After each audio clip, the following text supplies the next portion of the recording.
News when you want it with Bloomberg News Now. I'm Nathan Hager. And I'm Karen Moscow.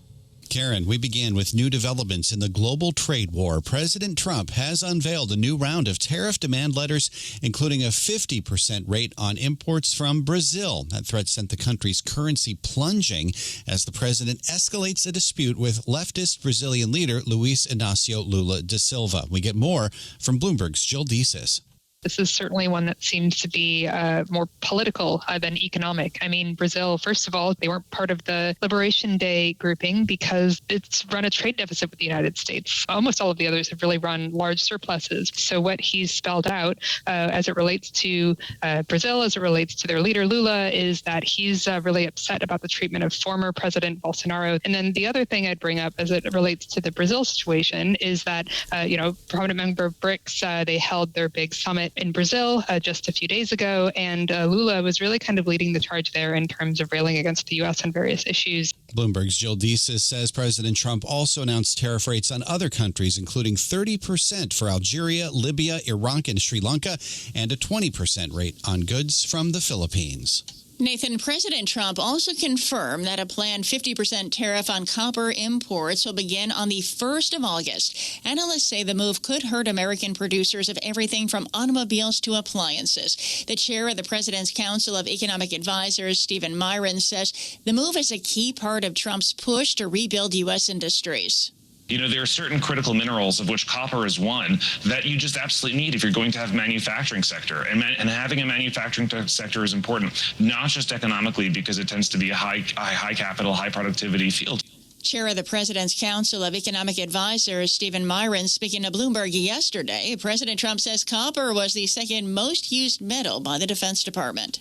And Karen, President Trump is sounding optimistic now about a ceasefire deal between Israel and Hamas. He says negotiators are very close to an agreement. There's nothing definite about war and Gaza and all of the other places that we all deal with so much, but there's a very good chance that we'll have a settlement, an agreement of some kind this week and maybe next week if not. President Trump responded to an Axios report that U.S., Israeli, and Qatari officials held a secret meeting at the White House to work out lingering disagreements. Israeli Prime Minister Benjamin Netanyahu says he is sticking to his goals in Gaza.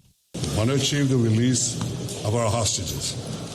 We want to end Hamas rule in Gaza. We want to make sure that Gaza does not pose a threat to Israel anymore. Prime Minister Netanyahu spoke during a meeting with senators on Capitol Hill. Hamas says it's agreed to release 10 hostages as talks continue. And Bloomberg News has learned Israel has reached a deal with the European Union to allow more aid into Gaza. Sources say the accord will allow for the reopening of several aid routes in the coming days. Nathan, Secretary of State Marco Rubio is scheduled to meet his Russian counterpart today as the U.S. prepares to send more weapons to Ukraine. The meeting comes as Russia has been pounding Kyiv and other Ukrainian cities with record numbers of drones and missiles. The State Department says Rubio and Russian Foreign Minister Sergei Lavrov are expected to hold talks on the sidelines of the Association of Southeast Asian Nations gathering in Kuala Lumpur. Let's turn back to the U.S., Karen, and get an update on the flood recovery in Texas. At least 160 people are still missing in hardest-hit Kerr County. Officials say no one has been found alive since July 4th after that wall of water swept through more than 60 miles along the Guadalupe River. As the search effort continues, Homeland Security Secretary Kristi Noem is reiterating her call to eliminate the Federal Emergency Management Agency in its current form. State and local leaders know that their communities, they know what they need better than the government ever could. They know their exact needs, and they know how best to prepare. Secretary Noem spoke at a meeting of the FEMA Review Council in New Orleans. FEMA personnel are currently assisting in the recovery effort in Texas. President Trump is scheduled to visit the state tomorrow.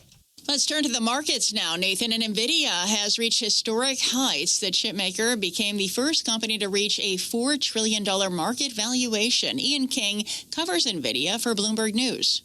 So on a price to earnings ratio, 52 times, doesn't sound totally crazy, and that doesn't even get it into the top 10 list of semiconductor makers. So relatively, it's not that expensive. No other semiconductor company has ever had more than $100 billion of revenue ever, not even Intel at its peak. Bloomberg's Ian King says NVIDIA shares are up more than 1,000% since the beginning of 2023. NVIDIA now accounts for 7.5% of the S&P 500, and the stock, it's up 0.6% this morning. And Karen, while NVIDIA and Microsoft shares are climbing to all-time highs, Tesla has not. That stock is down 26% in 2025. CEO Elon Musk lashed out at Wedbush's Dan Ives when the analyst made suggestions, to Tesla's board. Musk said on X, quote, "Shut up, Dan." And this morning, Tesla shares are currently trading near $298. And that's news when you want it with Bloomberg News Now. I'm Karen Moscow. I'm Nathan Hager, and this is Bloomberg.